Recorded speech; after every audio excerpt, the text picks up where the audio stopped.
মিল আছে জানেন? আমাদের মিল হচ্ছে আমরা দুজনেই মেদিনীপুরে,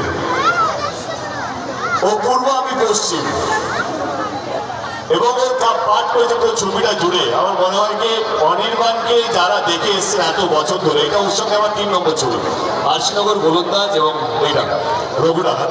আমার মনে হয় ওর মতো হচ্ছে ভালো আমার মনে হয় না কেউ করতে পারতো রঘু ডাকাতের এই চরিত্রটা।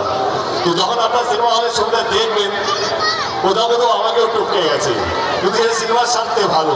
I am so happy and proud of him কে আজকে একটা ছেলে রাত থেকে আসা এবং নিজের নাম নিজের সমস্ত কিছু নিজের পরিশ্রম দিয়ে করেছে। তো I am very happy and thank you Anirban. এবং বললো কি হ্যাঁ রঘু ডাকাতে আমি ওকে প্রথম দিন থেকে চাইছিলাম, যখন আমাদের মিটিং হচ্ছিল শেখার মতার সাথে, যিনি আমার পার্টনার এসডিএফ এর কর্ণধার, যখন এই ক্যারেক্টারগুলো লেখা হচ্ছিল তখন প্রথম নামটাই বলেছিলাম যে আমাকে এই ছবি যদি করতেই হয় তাহলে আমি অনির্বাণ ছাড়া করতে